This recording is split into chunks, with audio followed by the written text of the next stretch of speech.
Hello and welcome back to another episode of Laker Nation. I'm Nathaniel Paulson. And I'm Katrina Shaughness. This week is going to be jam-packed with activities.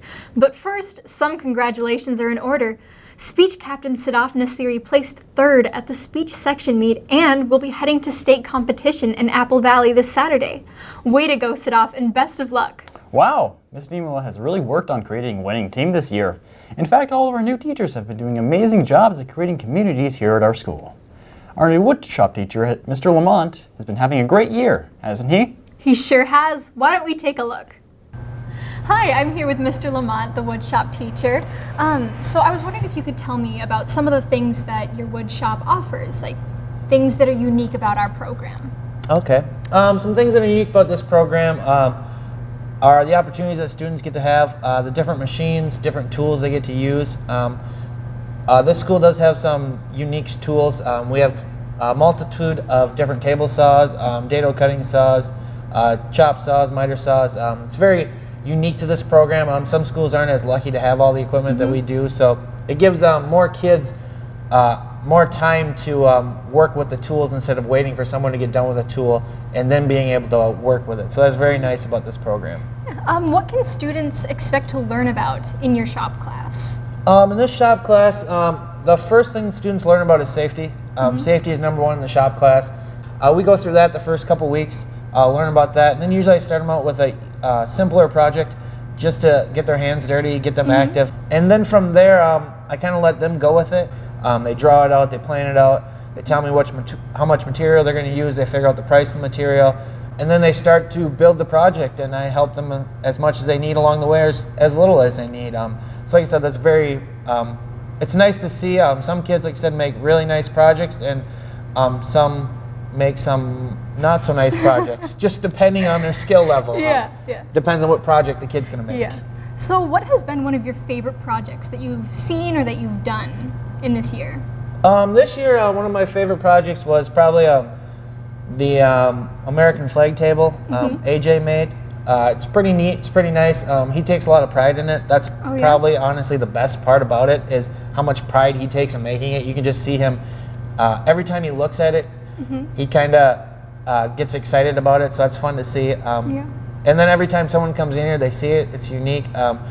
And I've told him that multiple times, and you kind of see the pride he gets when he sees that other people complimenting his work. He really enjoys that. So for me, that's probably the one that I like. Just honestly, not so much the project, but just the pride that AJ takes in is what I really appreciate about it. So it's very rewarding to be in this class. Are there other things that participation-wise you would say students get a really big reward out of? Like I said, basically the reward is just the pride they take in their work. Getting to build something with your hands and using your hands as a tool. It's neat to see what some of the kids can turn out and what some of the kids can make. Like I said, I feel that's very rewarding for them. And then also some other little rewards are just seeing kids that don't have the skill set necessarily to build like a big table, but watching them build a little project and watching them from the beginning of the year, how little they know about the tools, just to building off of that and making some really nice projects as well. They just weren't quite up to the ability level, but they still had the accomplishment and the pride of making that project just as well. So what would you say to students to get them to join shop class? To me, shop class is all about you. It's a class where it's about you, it's about your project, it's about what you want to do. You kind of have to have some self-motivation to be in the class, to tell you the truth. I'm going to try to help you figure out what project you want to make and what project you want to do.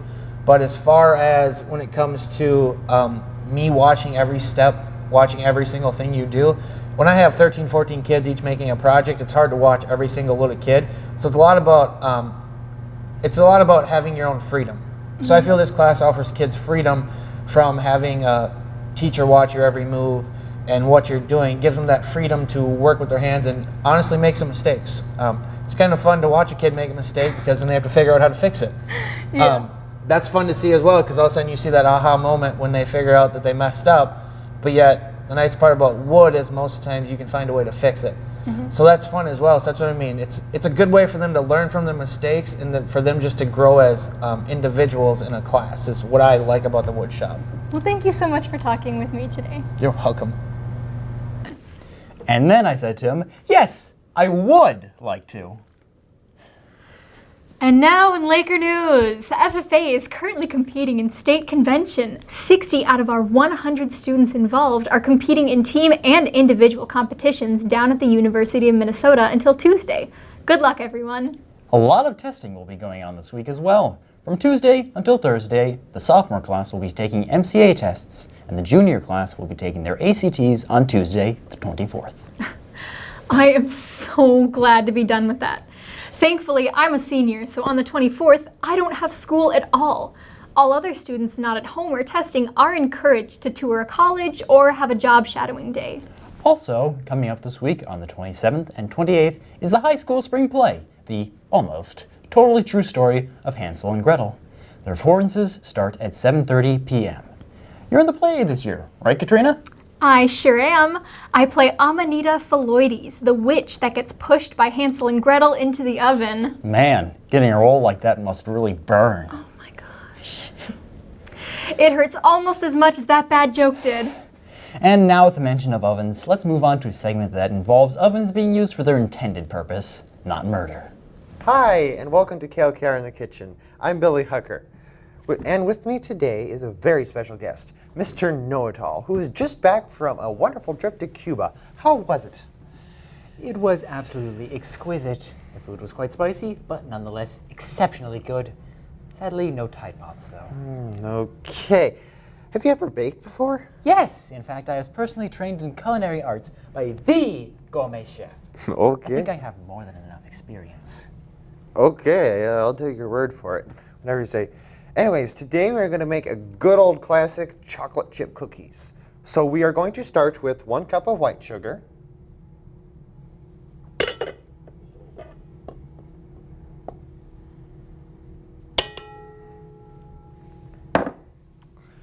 One cup of brown sugar.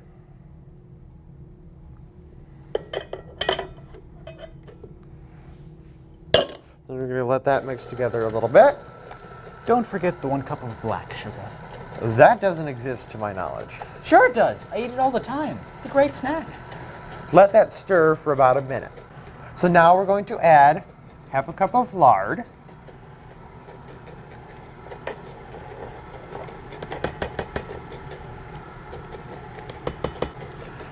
And 1/2 cup of Crisco.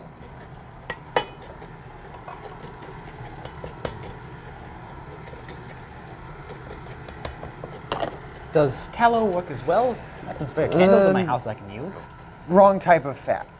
Then we are going to add 3 whole eggs. And it's always good practice to crack the egg outside of the bowl you're going to mix the whole batch of cookies with. Ostrich or chicken eggs? Chicken, obviously.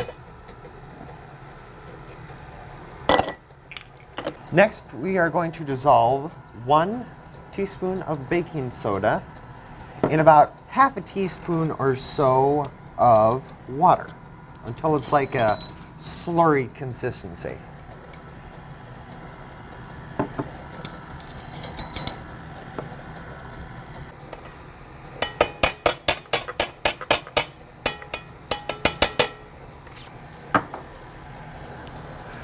Next, we're going to add 2 tablespoons of vanilla extract.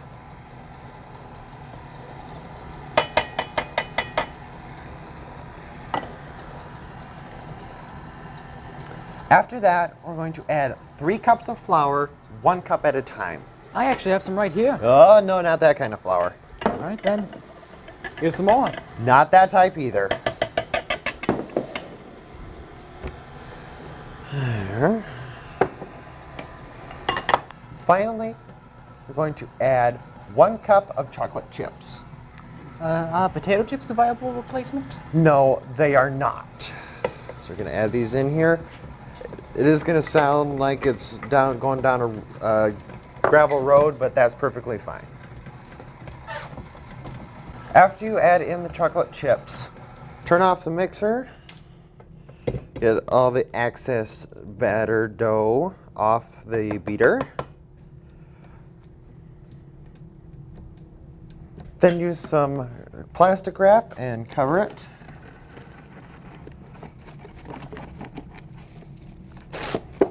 Cover the dough and refrigerate overnight. Is storing outside a good method for refrigeration? Still quite cold. No, you'll attract raccoons, bears, and other pests.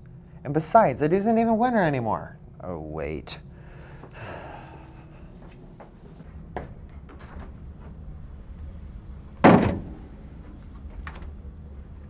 So now we're ready to bake. First, we're going to start by preheating our oven to 350 degrees.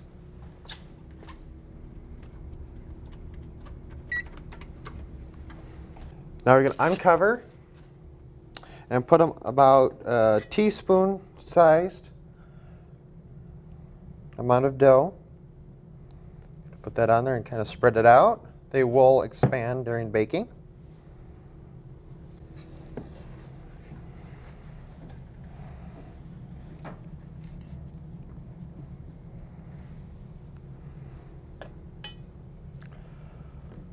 Once you have them on their pan, take them to the oven and bake them for about 10 minutes or until they're golden brown. Can I cook them on a campfire?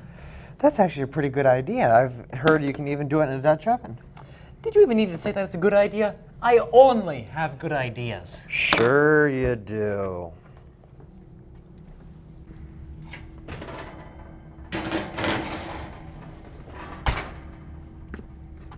So our cookies have been in the oven for about 5 to 10 minutes. So we are going to check them. And they are done. They look good. Now we have 6 perfectly done cookies. Be sure to cool them off afterwards. Or even straight out of the oven, like a real man. As if you know what a real man's being is like. Well, that does it for this episode of KLKR in the Kitchen. And be sure to catch my next cooking segment, where I'll be doing a better chocolate chip cookie with actual chips, real flours, and some black sugar. Huh, that dude must have been dropped or something. Hey, do you think you could do a cooking segment with him sometime? I'm sure you'd like his nutmeg bread. What's in it? It's just a normal bread recipe, but the flour is replaced with nutmeg powder. It's really good. Sure it is. Maybe next time. Well, that does it for this episode. Catch us next time when we find out who Know-It-All really is. Bum, bum, bum!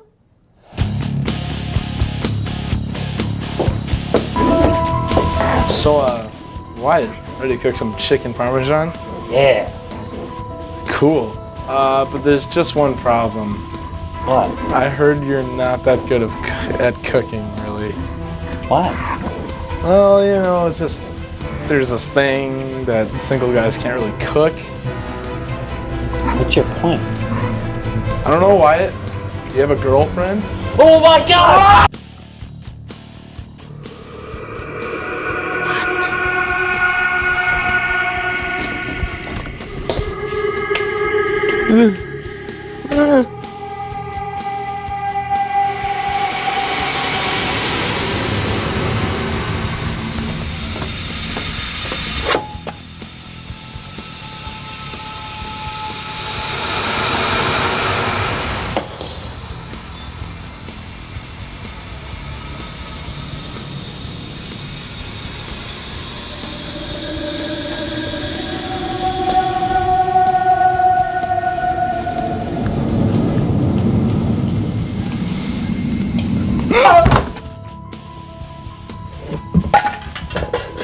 How did you do that? Dude, I don't know. I just I think I stopped time. Wyatt, imagine the things we can do with this ability. Who knows what it can do and all of its capabilities?